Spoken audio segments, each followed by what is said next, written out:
जाएगा तो ये धर्म बुद्धि जाएगी, पाप बुद्धि से पाप कर्म ही साथ जाने वाले हैं। किसके लिए कर रहे हो?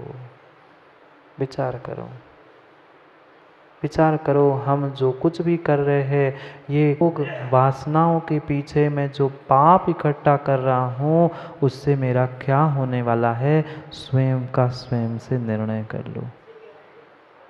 वे ऐसे नहीं कहते, क्या कहते हमसे पूछो, हम बता है। वे कहते कंठ की विद्या और अंटी का दाम जब खोलो तब काम में आ जाए, ऐसी कहावत है। ये किस लिए कह रहे थे? ये यहाँ कहने के लिए नहीं कह रहे थे, पर आपके आंटी के दाम के अलावा आपकी घंटी में कितना रखा है। उन्होंने घंटी के लिए नहीं कहा था, मात्र आंटी के लिए कहा था, जितने के लिए तुम्हारी वह जो कार्य था वह संपन्न हो जाए। हमने कितना कमा के रखा है? भले ही शब्द अलग है, 500 से ज़्यादा जो कुछ भी है ना वकील साहब, वो आंटी का नहीं है, वो तो घंटी का तुम्हारे पेटी का है, पेट का नहीं है। बोलो ना आप, कितना बचा है?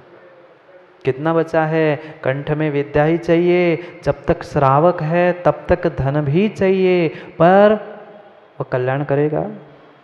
आप ही बोलो ना, बोलो जल्दी जल्दी बोलो, समय हो गया है। वह धन संपत्ति कल्याण करेगी? परिग्रह आपको मोक्ष दिलाएगा? नहीं दिलाएगा। परिग्रह तो तुम्हें मनुष्य नरक में ही ले जाएगा, और कहीं जाओगे? पंचम गति को प्राप्त कर लोगे? नहीं। जब भी साधु बनोगे, भगवान बनोगे, सबको छोड़कर ही बनना पड़ेगा। और ये 12 भावना का व्याख्यान चल रहा है, वैराग्य को उत्पन्न करके तुम्हें साधु और भगवान बनाने की कला सिखा रहा है। वो तो हमने समझा है, याद किया है, रटा है। इन बातों को दोहराकर हम अपने आप ही छल कर रहे, अपने आप से, दूसरे किसी से नहीं। सत्य को समझो, यहाँ की अपेक्षा क्या है और वो कब कहा जाएगा, वह तो मात्र एकमात्र व्यवहारिक अपेक्षा से कहा गया। जब तक श्रावक हो तब तक अपने पास रखना, पर ये कहा क्या, साधु बनने के पास भी कौड़ी रखना? नहीं। श्रावक के पास कौड़ी नहीं है तो श्रावक कौड़ी का नहीं है, और साधु के पास कौड़ी है तो साधु कौड़ी का नहीं है। अब आया कुछ समझ में? ये भी हमारे गुरु ने ही सिखाया है। उन्होंने जो कहा वो ही कह रहा हूँ। अभी भी समझो, समझो, नहीं तो लाज जाओ, धरत जाओ और मरत जाओ। मैं नहीं कह रहा मरो, पर मरना है और नीचे नीचे ही जाओगे। इसलिए सोचो, जो तीव्र आकांक्षा है, तीव्र इच्छा है, उसे छोड़ दो, धर्म बुद्धि को मत छोड़ो। जितना कर सको, जितना कर सको, युवाओं इसी अवस्था में धर्म कर लो। बूढ़ा होने पर धर्म हो ही नहीं सकता, नहीं हो सकता। अभी कर लो जितनी देव शास्त्र गुरु की सेवा करनी है, पुनः तो बड़े होने के बाद फिर कमाना, रोटी कपड़ा मकान, इसके पीछे लगने के बाद पुनः कोई समय नहीं मिलेगा। मिलता है क्या चाहकर भी? संयम के पापा, चाहकर भी समय मिलता है? नहीं मिलता। कितना ही सोचो कि थोड़े 8-10 दिन जाके गुरु के पास रह लूँ, पर रह सकते हैं? नहीं, क्योंकि अब घर की जिम्मेदारी आई है। इसलिए समझो, समझो, धर्म बुद्धि को छोड़कर पाप बुद्धि में परिणति मत ले जाओ। पाप बुद्धि को छोड़कर जितना समय मिला है धर्म में लगा लो, क्योंकि समय बहुत थोड़ा बचा है। घड़ी का नहीं, चतुर्मास का भी काउंटडाउन शुरू हो गया। 1 महीने के 1 दिन 2 दिन और निकल गए। 14 तारीख को निष्ठापन है। ग्रंथ पूरा करके जाऊंगा, आप उसकी चिंता ही नहीं करो। मैं एक गाथा को 4 दिन भी पढ़ा सकता हूँ और एक गाथा को 1 मिनट में भी बता सकता हूँ, उसकी चिंता मत करो। मैं ग्रंथ पूरा ही करके जाऊंगा, कैसे पूरा करना है वो मेरी जिम्मेदारी। पर समझो, काउंटडाउन स्टार्ट हो चुका है। आखिरी के अभी तो महीने थे, 4 महीने से अब कुछ दिन शेष बचे हैं। समझो, संभलो अपने आप को, क्योंकि समय हो गया है। दीर्घ संसार में घूमते घूमते अब अपने संसार को छोटा कर दो, धर्म बुद्धि से जाओ। जाना तो है ही सबको, जो आया है उसे जाना ही है। कहाँ जाते हो? अपने भीतर जाओ, अपना कल्याण करो। कहाँ दूसरे के पाप के निमित्त से स्वयं को कर्मों का आश्रय करते हो। सोचो और समझो। मेरा बेटा, मेरी माँ, मेरा पिता, मेरा धन, मेरा धान्य, ऐसे तीव्र आकांक्षा भावों से जो धर्म बुद्धि को छोड़ता है वही पच्छा यानी उसके बाद पड़ी भरती दीह संसारे, वही दीर्घ संसार में उलझता है। ऐसा कुंद कुंद स्वामी 31 नंबर के श्लोक में कह। कल और भी अच्छी बातें, माँ बुरा लगा तो क्षमा करना, पर परम सत्य वकील साहब यही है। मैं किसी का घर नहीं तोड़ना चाहता, मैं किसी का घर नहीं तोड़ना चाहता, मैं तो उसको निज घर में पहुंचाना चाहता हूँ। फिर आपका विषय आप जानो। किसी की ईंट की दीवार टूट गई तो मैं क्या करूँ, मैं तो निज आत्मा के निज निवास तक पहुंचाना चाहता हूँ। इसलिए सत्य की व्याख्या चलता करेंगे। और 32 नंबर के श्लोक में कुंद कुंद स्वामी कौन सी रहस्य की बात कहते हैं उसको समझने के लिए कल पुनः समय पे मिलते हैं, क्योंकि समय हो गया है। कल पुनः समय पे नहीं आओगे ना, समय को आओगे तो समय को पाओगे, नहीं तो देखते देखते 2-4 दिन और खिसक जाएंगे। हम खिसके उसके पहले अपने कषायों को खिसका दो, तभी हमारा काम होगा। मिलते हैं समय पर समय की बात करने के लिए, क्योंकि समय पे किया गया काम समय को दिलाता है। बोलिए भगवान महावीर स्वामी की। अंतिम तीर्थेश वर्धमान स्वामी के शासन में हमसे विराजते हैं और उनकी यह पावन पीयूष देशना हम सभी के लिए परम उपकारी।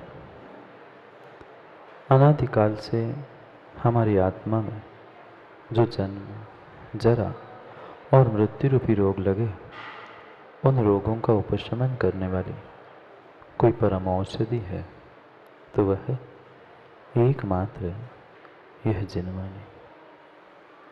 भव्यात्माओं, चलो फिर से चलते हैं अपने उस आभ्यंतर जगत की ओर। पहचानते हैं अपने कर्ता को जो मेरे आभ्यंतर और बहिरंग जगत को बना रहा है। किसने निर्माण किया इस संसार का? कौन है इस संसार का कर्ता? इस संसार का अगर कोई कर्ता है तो एकमात्र चंद्र जी आप स्वयं। लोक की बात नहीं, संसरणम इति संसारा। आज तक हमने स्वयं के कर्तृत्व और अकर्तृत्व को नहीं समझा।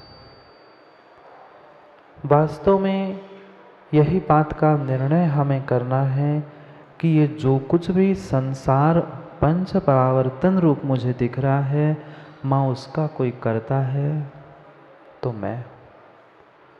बाहर का कोई भी करता नहीं है, और ना मैं बाहर के किसी वस्तु का ना व्यक्ति का करता।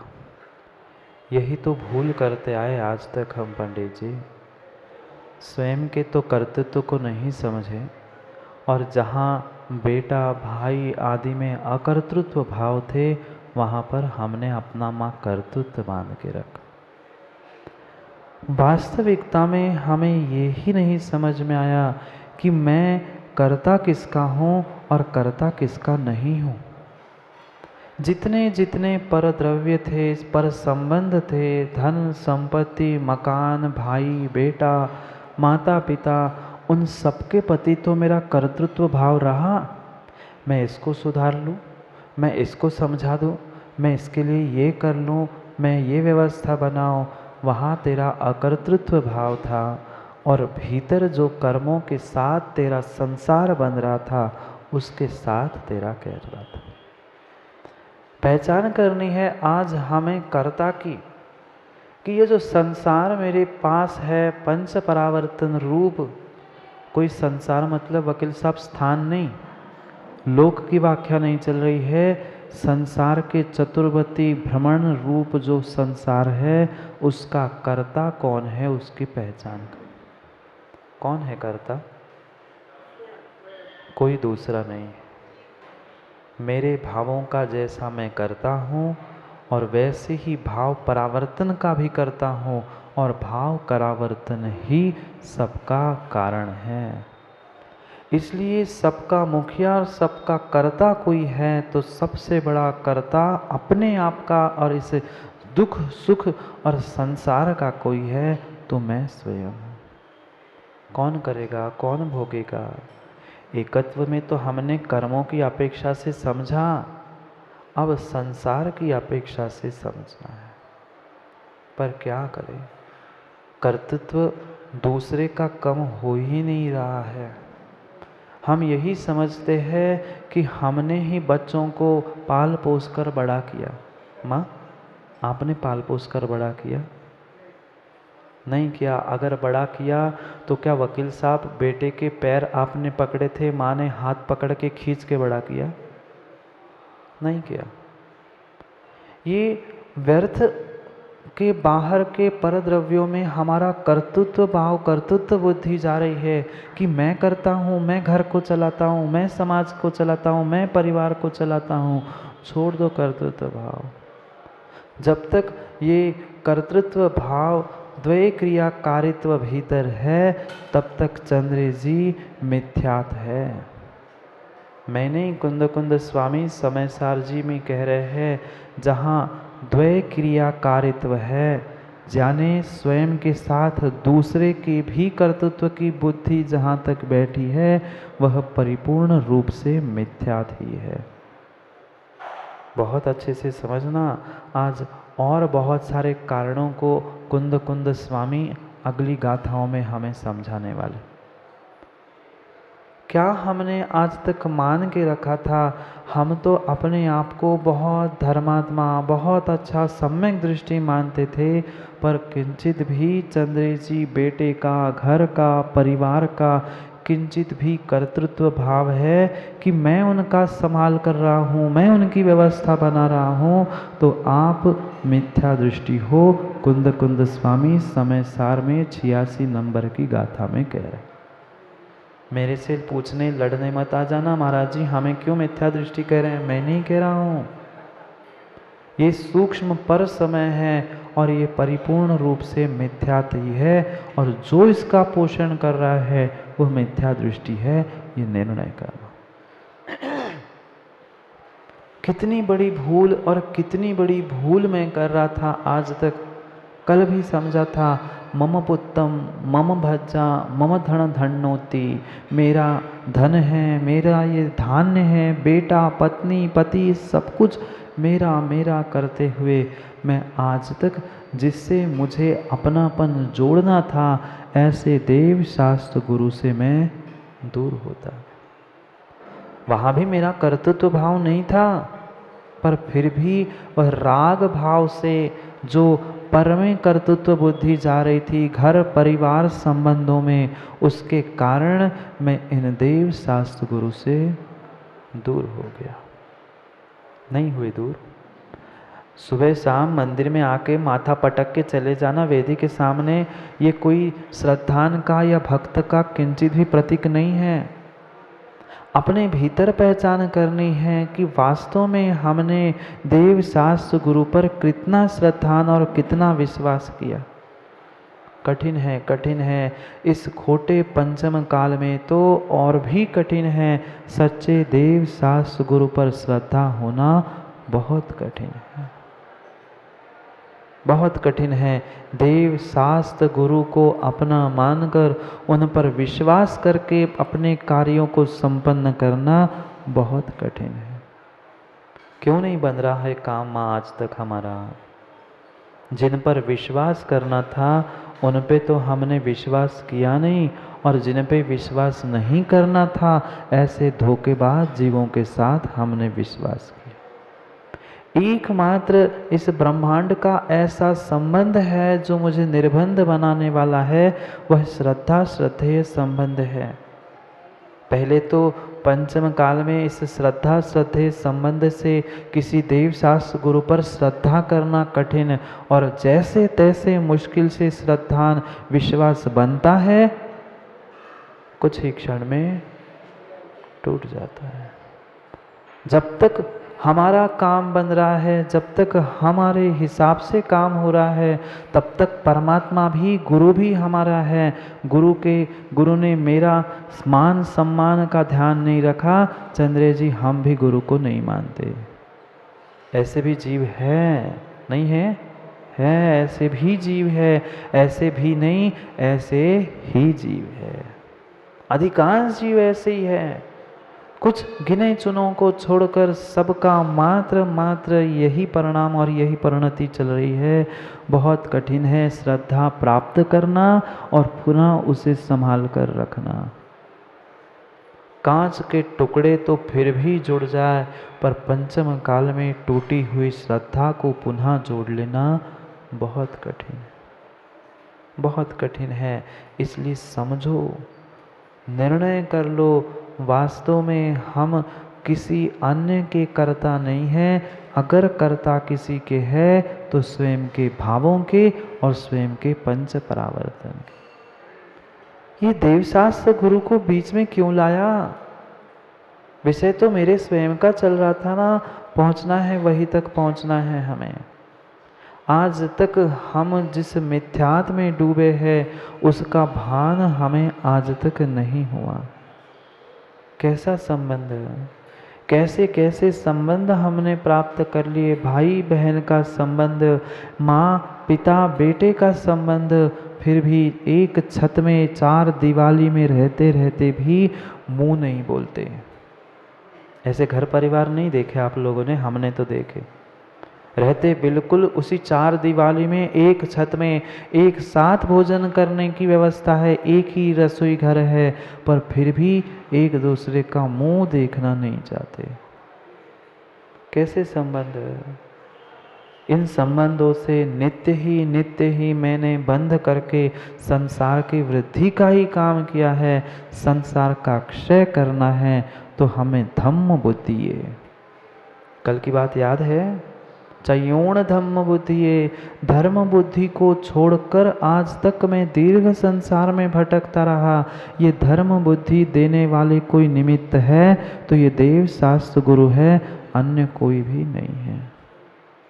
नहीं है। इसलिए इनको कम से कम देव शास्त्र गुरु के प्रति तो हमारा निर्मल श्रद्धान होना चाहिए। पर क्या करे, आज के ऐसे खोटे पंचम काल में जीव खोटे परिणामों के साथ इन सच्चे देव शास्त्र गुरु पर भी उंगली उठाने के लिए पीछे नहीं टूटता। नहीं आया समझ में? देव शास्त्र गुरु की निंदा करने के लिए, उन पर उंगली उठाने के लिए, उनके बारे में कहने के लिए किंचित भी नहीं कतरता कि मैं उन पर उंगली उठा रहा हूं, मेरा क्या होगा। कर्ता की पहचान करनी है। संसार का कर्ता कौन? मेरे भाव और मैं स्वयं हूँ, अन्य कोई भी नहीं है। कितना कितना तीव्र कर्म का उदय और कितना कितना उस तीव्र कर्म के उदय में हमारा विपरीत वैसा ही मिथ्यात जन्य ही पुरुषार्थ चल रहा है। कितनों कितनों की हमने निंदा आज तक की। जो निंदा करता है वकील साहब, वो भी मिथ्या दृष्टि है, और जो निंदा नहीं करता वो भी मिथ्या दृष्टि है।